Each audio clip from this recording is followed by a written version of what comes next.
C'est ici la journée que l'Éternel a faite. À cause d'elle, soyons dans la joie et l'allégresse. Bénissez donc l'Éternel, vous tous qui êtes venus prendre part à cette célébration. Louez-le, vous qui vous tenez dans sa maison. À lui gloire et honneur pour les siècles des siècles. Amen. Sur les ailes de la foi, 465. Ailes de la foi, 465, premier couplet. Venez au Sauveur que vous aimez, venez et la brisez vos frères, et le Moïse, voilez même, ces bravos sont ouverts. Oh, quel beau jour, oh, quel beau jour, Sauveur fidèle, quand nous appuie, à cet endroit, dans la demeure paternelle, nous porterons nos pas. Veuillez vous asseoir, s'il vous plaît.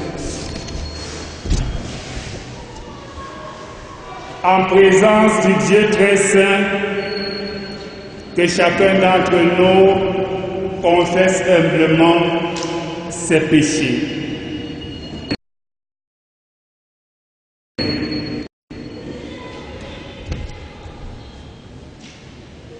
Seigneur, devant la gravité et l'ampleur de nos péchés, nous nous avouons coupables. Nous confessons donc que nous avons péché contre toi et contre nos semblables. Nous n'avons pas toujours porté nos croix pour te suivre. Tu n'as pas toujours été la priorité dans nos vies. Alors que tu nous appelles à être tes disciples, nous sommes trop souvent des simples suiveurs. Alors que tu nous invites à l'unité chrétienne, nous nous dispersons dans nos idées. Au lieu de rassembler, nous sommes prompts à diviser. Seigneur, donne-nous la force de renoncer à tout ce que nous possédons et qui nous rend captifs pour être tes véritables disciples, ceux-là qui te servent avec crainte et tremblement. Amen. Sur les ailes de la foi, numéro 184, premier et quatrième couplet. J'ai soif de ta présence divine, chef de ma foi, dans ma faiblesse immense, que ferai-je sans toi? Chaque jour à chaque heure, oh, j'ai besoin de toi. Viens, Jésus,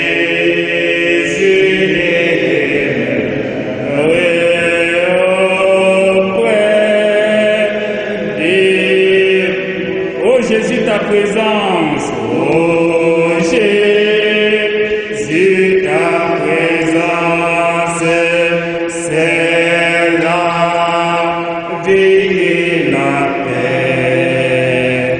la paix dans la souffrance et la vie à jamais, chaque jour.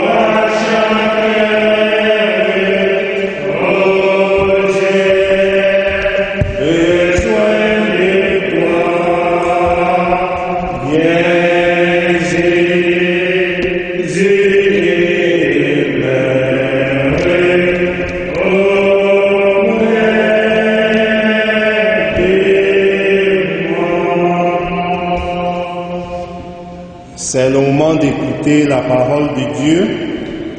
Et pour ce dimanche, nous avons 3 textes bibliques. Acte 1, versets 12 à 14. 1 Pierre 4, versets 13 à 16. Et Jean 17, versets 1 à 11. Avant de suivre les différentes lectures, prions Dieu pour lui demander l'intelligence de sa parole. Seigneur, ta parole est une lampe à nos pieds et une lumière sur notre chemin, notre sentier. Au moment où nous voulons t'écouter, nous prions que tu fasses taire en nous et autour de nous toute autre voix que la tienne. Dispose favorablement nos cœurs à l'écoute et à la mise en pratique de celle-ci. Utilise puissamment ton serviteur qui va nous parler de ta part. Parle, Seigneur, nous t'écoutons au nom de Jésus-Christ. Amen. Acte 1, 12 à 14. Alors, il retournait à Jérusalem de la montagne appelée des Oliviers, qui est près de Jérusalem, à la distance d'un chemin de sabbat. Quand il fut arrivé, il montait dans la chambre haute où il se tenait d'ordinaire. C'étaient Pierre, Jean, Jacques, André, Philippe, Thomas, Barthélemy, Matthieu, Jacques fils d'Alphée, Simon le Zélote et Jude fils de Jacques. Tous, d'un commun accord, persévéraient dans la prière avec les femmes et Marie, mère de Jésus, et avec les frères de Jésus. 1 Pierre 4, 13 à 16. Réjouissez-vous au contraire de la part que vous avez aux souffrances de Christ, afin que vous soyez aussi dans la joie et dans l'allégresse lorsque sa gloire apparaîtra. Si vous êtes outragés pour le nom de Christ, vous êtes heureux parce que l'Esprit de gloire, l'Esprit de Dieu repose sur vous. Que nul de vous, en effet, ne souffre comme meurtrier ou voleur ou malfaiteur ou comme s'ingérant dans les affaires d'autrui. Mais si quelqu'un souffre comme chrétien, qu'il n'en ait point honte et que plutôt il glorifie Dieu à cause de ce nom. Jean 17, 1 à 11. Après avoir ainsi parlé, Jésus leva les yeux au ciel et dit, « Père, l'heure est venue, glorifie ton Fils, afin que ton Fils te glorifie, selon que tu lui as donné pouvoir sur toute chair, afin qu'il accorde la vie éternelle à tous ceux que tu lui as donnés. Or, la vie éternelle, c'est qu'ils te connaissent, toi, le seul vrai Dieu, et celui que tu as envoyé, Jésus-Christ. Je t'ai glorifié sur la terre. J'ai achevé l'œuvre que tu m'as donné à faire. Et maintenant, toi, Père, glorifie-moi auprès de toi-même de la gloire que j'avais auprès de toi avant que le monde fût. J'ai fait connaître ton nom aux hommes que tu m'as donnés du milieu du monde. Ils étaient à toi et tu me les as donnés et ils ont gardé ta parole. Maintenant, ils ont connu que tout ce que tu m'as donné vient de toi, car je leur ai donné les paroles que tu m'as données et ils les ont reçues. Et ils ont vraiment connu que je suis sorti de toi et ils ont cru que tu m'as envoyé. C'est pour eux que je prie. Je ne prie pas pour le monde, mais pour ceux que tu m'as donnés, parce qu'ils sont à toi. Et tout ce qui est à moi est à toi, et ce qui est à toi est à moi, et je suis glorifié en eux. Je ne suis plus dans le monde, et ils sont dans le monde, et je vais à toi. Père Saint, garde en ton nom ceux que tu m'as donnés, afin qu'ils soient un comme nous. Amen. Amen. Jésus-Christ est ma sagesse, il est plein avec mon chemin, et je marche à ma faiblesse, conduit par sa chère main, il est plein avec mon chemin.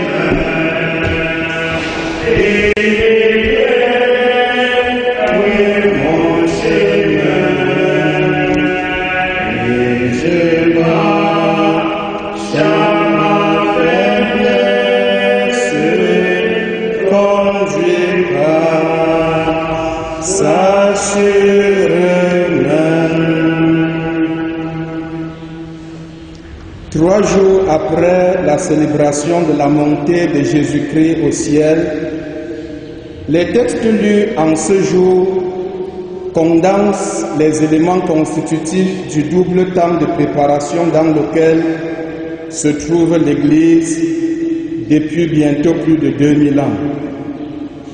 La préparation à la réception du Saint-Esprit d'une part, et la préparation pour accueillir le Seigneur lors de son second retour d'autre part. Et tout ceci sur la base de l'expérience des premiers témoins que sont les disciples. Bien-aimés en Christ, peuple de Dieu.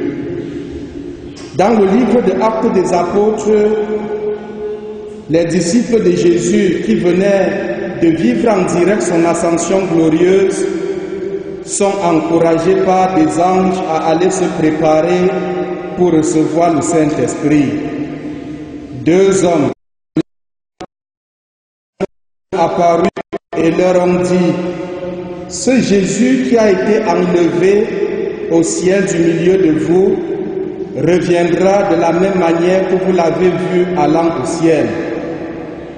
Le départ de Jésus de ce monde, sa séparation physique d'avec les siens, n'était donc pas une fuite, puisqu'il s'est passé 40 jours entre la résurrection et l'ascension, pendant lesquels Jésus s'est montré au ciel.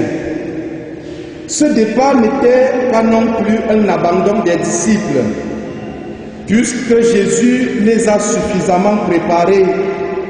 Il a dit à maintes reprises: je m'en vais vous préparer une place, encore un peu de temps, et le monde ne me verra plus.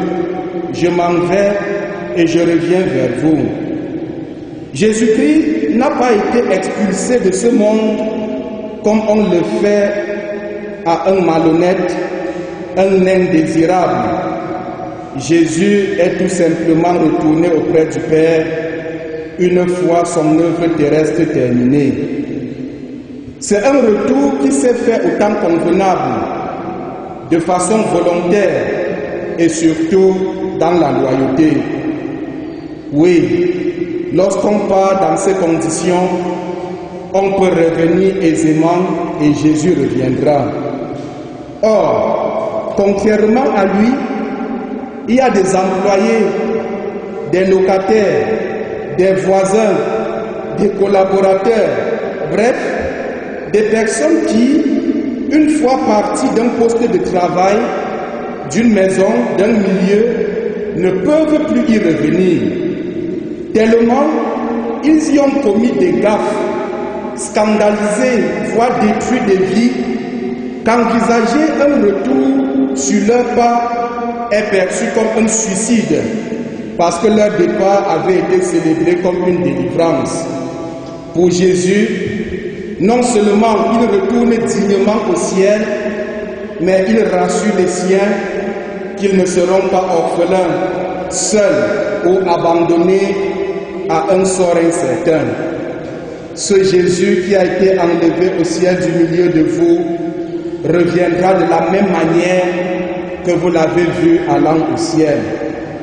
Avec cette parole rassurante des anges, les disciples, tel un cœur en procession, reprennent le chemin retour, recommencent la vie en symphonie, tous d'un commun accord, nous dit l'évangéliste Luc. Ils se mettent dans la condition indispensable à la réception du Saint-Esprit, cette condition étant l'unité dans la prière. La manière par laquelle le Seigneur les a quittés, loin de les traumatiser, de les affaiblir et de les paralyser, renforce au contraire leur communion fraternelle, d'unité spirituelle, qui non seulement est un trait identitaire et caractéristique des enfants de Dieu comme des communautés chrétiennes, mais aussi l'indispensable condition sans laquelle la promesse de Dieu ne saurait s'accomplir. Bien-aimé peuple de Dieu, voilà ce que l'assurance l'encouragement ou le réconfort peuvent produire dans une vie. Il transforme le désespoir en courage. Il redonne confiance. Il met les hommes et les femmes ensemble pour leur permettre de forger une vision commune, empreinte de changement, d'espérance et de bonheur partagé. La parole des anges a installé les disciples dans leur nouvelle responsabilité. Responsabilité qu'ils doivent se préparer à assumer au risque de noyer dans l'océan de la paresse, du laxisme et de la recherche des boucs émissaires la magnifique œuvre que le Christ a entamée et qui doit se poursuivre à travers les actes des apôtres. Que de fois n'avons-nous pas sombré ou laissé des personnes sombrer faute de paroles d'encouragement et d'assurance. Cette parole d'assurance, c'est celle que nous devons donner à un malade qui entre aujourd'hui à l'hôpital sans savoir s'il s'en sortira vivant ou mort. Cette parole d'assurance, c'est celle qu'il faut dire aux élèves, aux étudiants qui vont reprendre le chemin de l'école dans une semaine dans des conditions très incertaines. Une parole d'assurance, nous en avons tous besoin. Or, le Seigneur Jésus sait que la vie de ses disciples sera désormais exposée aux attaques, aux menaces et autres catastrophes de toutes sortes pour lesquelles la clé de succès, la porte de la victoire se trouve dans leur capacité à demeurer unis. L'unité chrétienne est la base de la vie, de l'action et du témoignage de l'Église. C'est uni que l'Église intègre le fait qu'elle a un destin commun et par conséquent qu'elle doit fédérer ses forces, ses talents, ses atouts pour pouvoir remporter la victoire sur un monde qui fondamentalement lui est hostile. Et il faut que les chrétiens de notre Église, les chrétiens des églises sœurs, les chrétiens du monde entier le comprennent. Nous ne pourrons pas recevoir le Saint-Esprit de Dieu, bénéficier de son fruit et transformer positivement ce monde si nous sommes divisés, si chacun veut faire triompher son ego, si chacun veut montrer qu'il est le plus organisé, plus spirituel, plus engagé que les autres. Nous ne pourrons pas réussir si notre devise est chacun pour soi, devise qui trahit une démarche individualiste. L'Église qui a triomphé, qui va triompher et qui triomphera du monde, c'est celle qui s'adresse à ce monde, qui l'affronte comme un seul homme, portant une seule voix, en étant cohérente dans ses actions. Et Jésus, qui le sait, prie et continue à prier pour l'unité de son Église. Et nous avons dans l'Évangile cette magnifique prière que Jésus fit pour ses disciples avant sa passion, mais qui montre clairement que sa nouvelle mission auprès du Père, c'est justement l'intercession. S'adressant aux Romains, l'apôtre Paul dit: qui accusera les élus de Dieu? C'est Dieu qui justifie. Qui les condamnera? Christ est mort, bien plus, il est ressuscité, il est assis à la droite de Dieu et il intercède pour nous. Voilà le rôle ou la nouvelle mission que le Christ désormais, retourné dans sa gloire, accomplit pour le bonheur et l'unité de son Église. C'est pourquoi l'apôtre nous amène à confesser que si Dieu est pour nous, qui sera contre nous? Jésus prie pour l'unité de ses disciples, pour l'unité de son Église. Il dit: je ne suis plus dans le monde et ils sont dans le monde. Et je vais à toi, Père Saint, garde en ton nom ce que tu m'as donné, afin qu'ils soient un comme nous.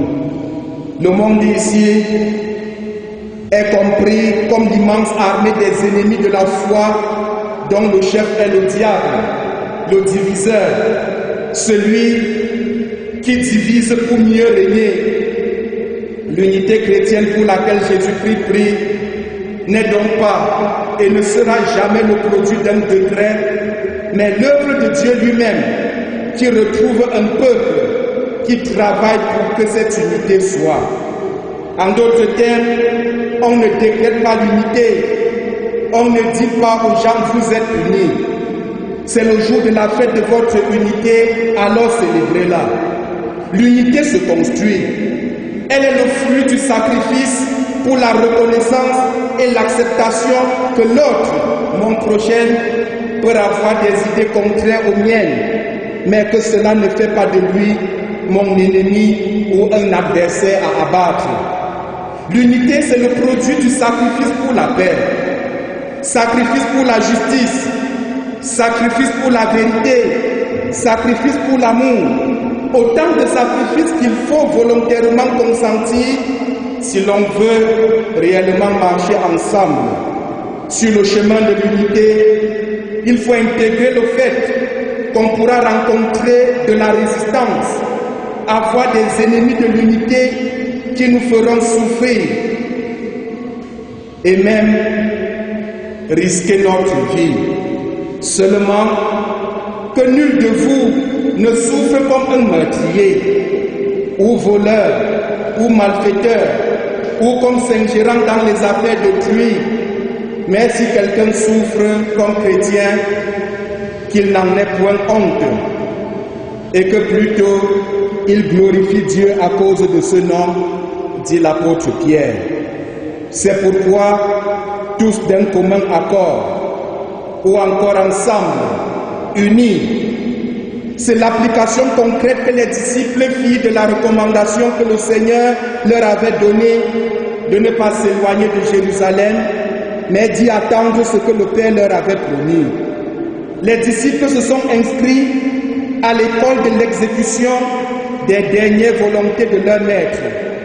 Et nous, que faisons-nous des testaments, des recommandations ou paroles que nous avons reçues de ces personnes qui nous ont fait confiance, qu'elles soient vivantes ou mortes? Dans le livre de Actes des Apôtres, le mot ensemble revient 9 fois pour montrer que la communion fraternelle au milieu des premiers chrétiens n'était pas un slogan, mais une réalité palpable. Voici quelques morceaux choisis. Le jour de la Pentecôte, ils étaient ensemble dans le même lieu. Ils étaient chaque jour tous ensemble assidus au temple.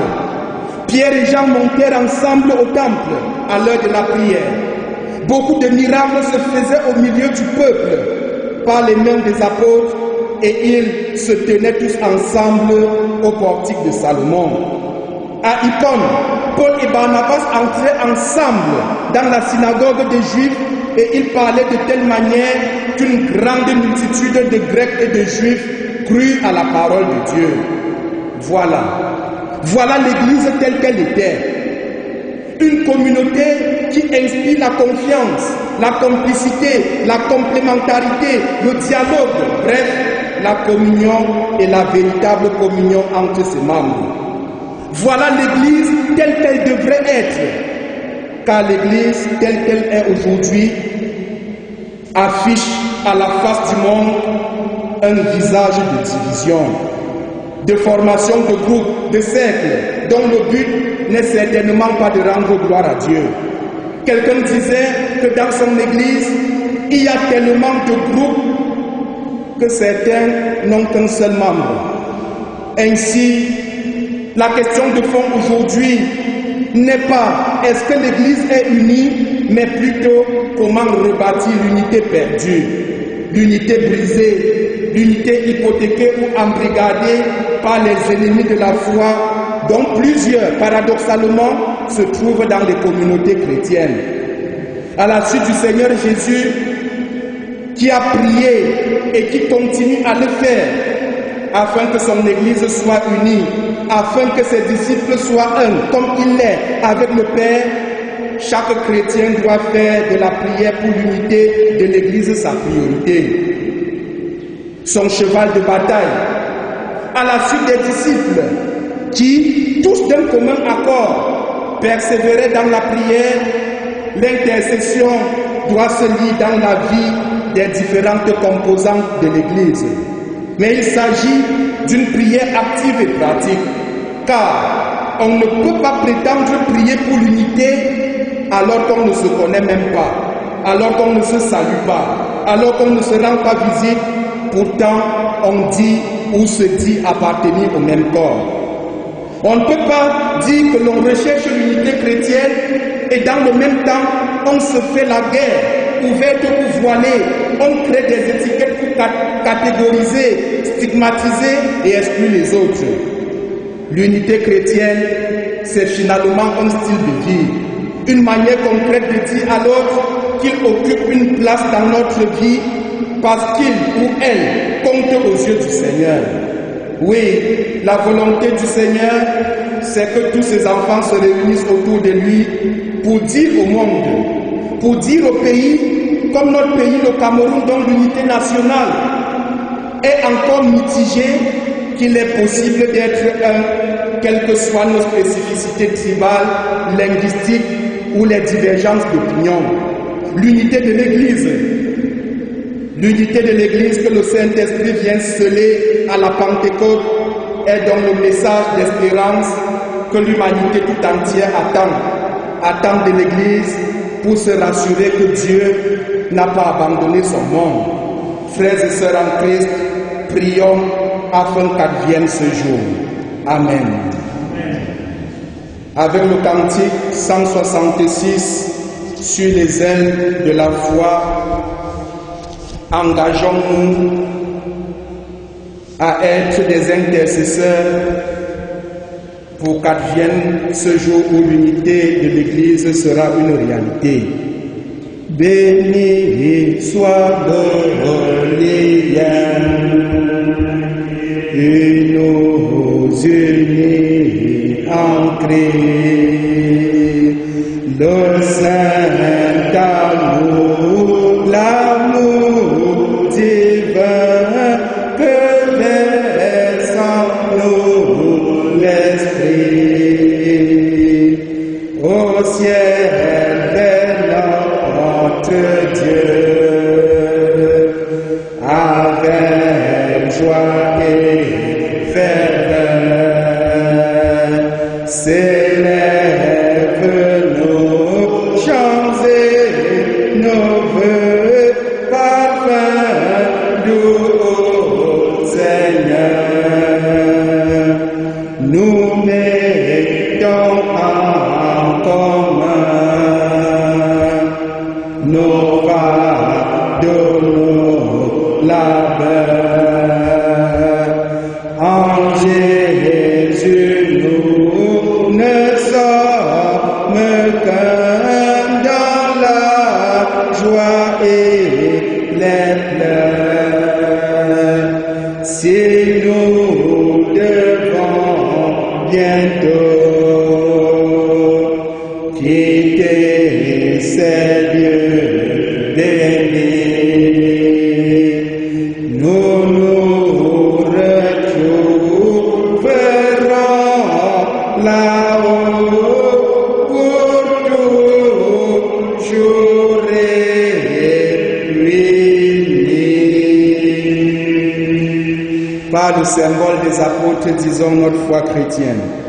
Je crois en Dieu, le Père Tout-Puissant, Créateur du ciel et de la terre.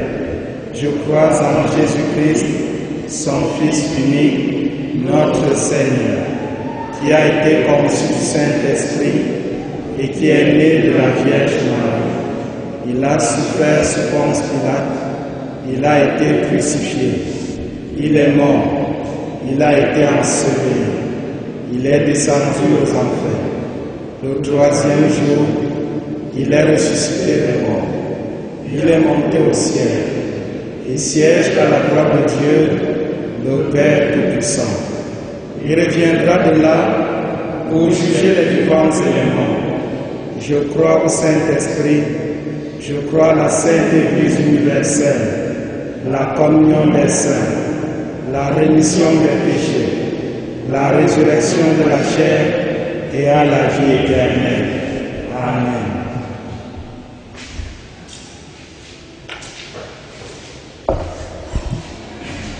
Bien-aimés frères et sœurs, sans transition aucune, nous devons nous rappeler que le Seigneur Jésus est monté auprès de son Père pour être notre intercesseur par excellence.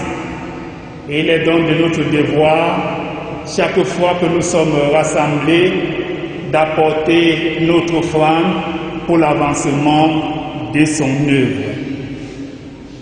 Tout joyeux, bénissons le Seigneur, chantons et célébrons ses louanges et adorons avec foi le Sauveur. Nous joignons au céleste Parent, gloire à Dieu, gloire à Dieu.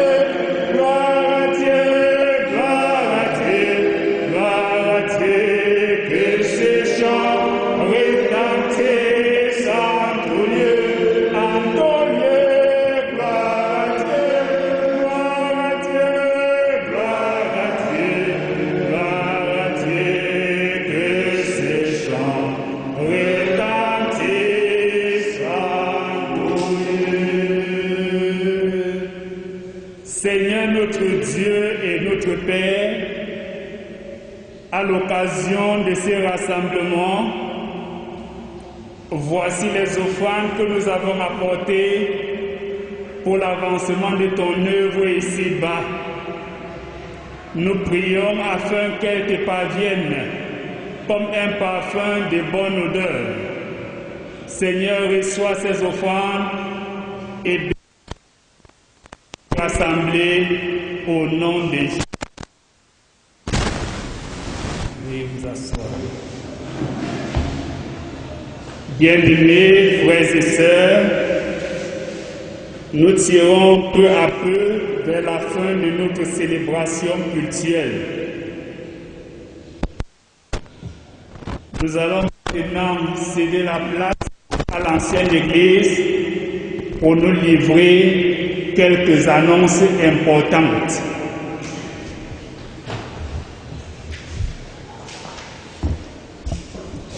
Bien-aimés dans le Seigneur, c'est le moment de suivre attentivement les annonces de notre communauté de ce jour, qui sont essentiellement constituées de rappels.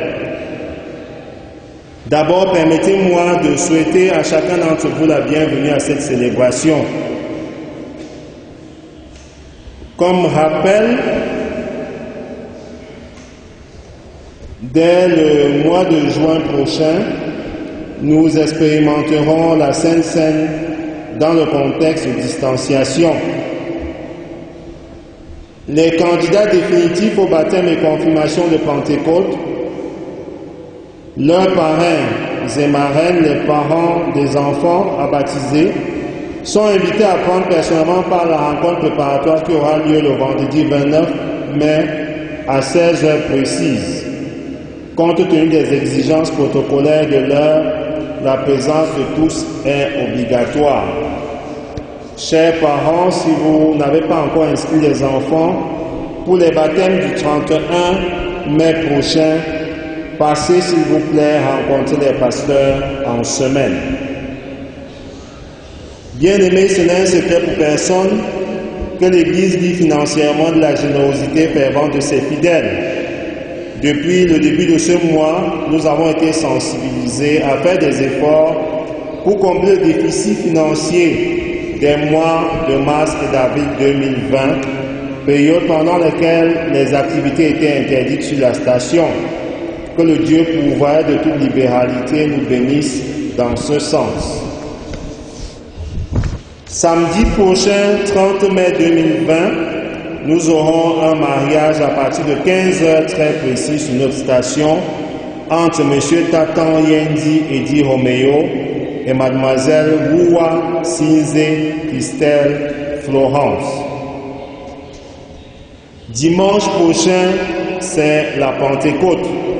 Nous aurons 2 cultes avec sacrement au 2e culte. C'est la fin de nos informations. nous vous remercions pour votre bien aimable attention et que le Seigneur vous bénisse.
Prions à présent les uns pour les autres.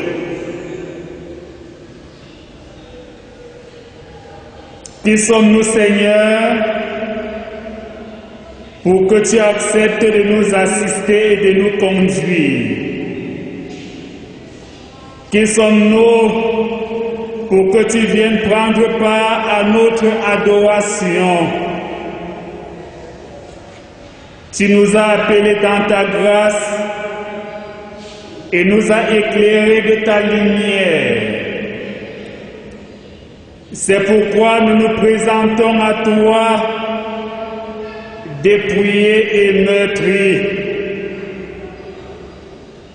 Nous te présentons tout ce qui nous appartient, nos pensées, nos cœurs, nos corps et notre esprit. Nous voulons que toi seul en sois le maître et le guide. Préserve ton Église et ses dirigeants de l'égarement et des inclinaisons coupables. Affermis la foi de tous ceux qui t'invoquent. Sèche les larmes de ceux qui pleurent. Rends la liberté aux esclaves, aux prisonniers et à tous ceux qui en sont privés. Rends la bonne santé morale et physique à tous ceux qui sont dans la souffrance. Seigneur, continue à défendre les droits des veuves, des orphelins et de ceux qui sont victimes de l'injustice. Accorde-nous de ne jamais remettre à demain les tâches que nous devrions accomplir aujourd'hui.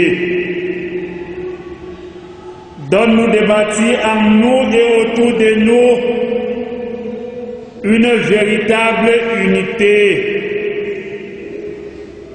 Aide-nous à faire par notre force tout ce qui est à notre portée comme une offrande qui t'est destinée, afin que le moment venu, nous n'ayons absolument rien laissé d'inachevé ou de mal fait. Maintenant, Seigneur, que nous allons nous séparer et regagner nos maisons et nos domiciles, nous prions afin que tu nous conduises, afin que tu nous gardes, afin que tu nous préserves de tout mal. Oui, que l'esprit du mal qui nous côtoie n'ait aucun pouvoir sur nous, et que tu nous gardes pour ton seul service et par ta grâce, au nom de Jésus-Christ, notre puissant Rédempteur, qui nous a enseigné à te prier en ces termes. Notre Père qui est aux cieux, que ton nom soit sanctifié, que ton règne vienne, que ta volonté soit faite sur la terre comme au ciel. Donne-nous aujourd'hui notre pain de ce jour, pardonne-nous nos offenses, comme nous pardonnons aussi à ceux qui nous ont offensés. Et ne soumets pas à la tentation, mais délivre-nous du mal, car c'est à toi qu'appartient le règne, la puissance et la gloire pour les siècles des siècles. Amen.